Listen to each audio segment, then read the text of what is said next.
Okay, finally for our last part of number 3, again we're finding a power series representation, and this time our function is x e to the negative x.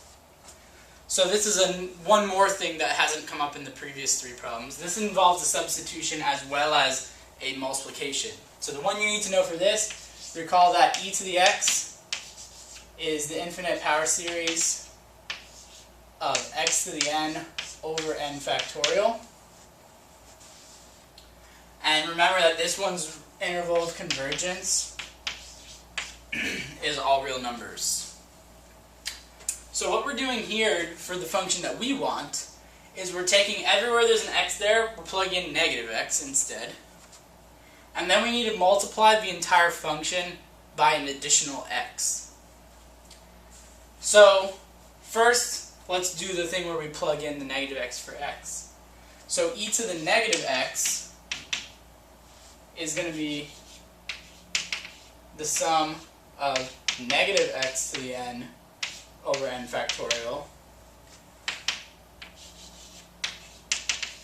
Again, similar to what I was talking about at the end of the previous problem, when you have a product of things inside an exponential term in a series, you usually want to split them apart. So this is negative 1 to the n x to the n over n factorial. These two mean the same thing, but typically you're going to see it written this way. So if you have negative x, split it into the negative 1 and the x. So this is just the same series we had up here, except now it's alternating. What did that plugging in for negative x do to the interval of convergence? Well, an e to the x series means that whatever you plug in has to be between negative infinity and infinity. This means that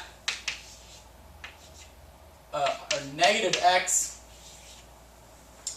had to have been in our interval. You can solve for x by just multiplying by a negative. You get the same thing back. Obviously, multiplying by a negative would change the signs on these, but they would also flip the inequalities, so you end up getting the same thing. So this did not change the interval of convergence by using negative x instead of x. So we have the same interval of convergence. So the last thing we need to do is just multiply through by x. So we're going to take the series we have here, and we're just going to multiply by x.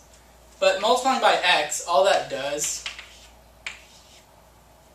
here is add 1 to the power of x.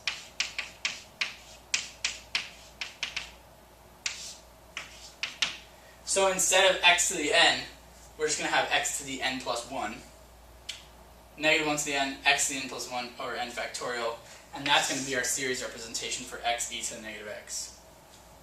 So just to recap real quick for these types of problems, this is the end of the 4 problems that were in part 3 of this review. That there's a few things you can do. You have the 6 forms of equations or 6 power series representations that you need to memorize. So remember that those are the 1 over 1 minus x, you have e to the x, sine, cosine, arctangent, and the binomial distribution.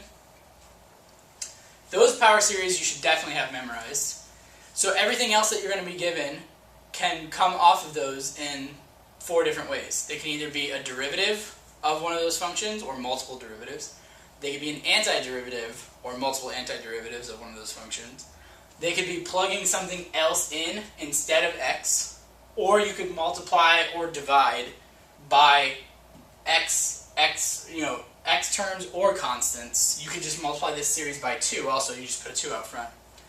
So substituting for the variable, multiplying by constants or variables, deriving and anti-deriving, or any combination of those things, are all the series that you could be given based off of the 6 original ones you had. So I gave you an example in these 4 problems of at least one of each type of these things.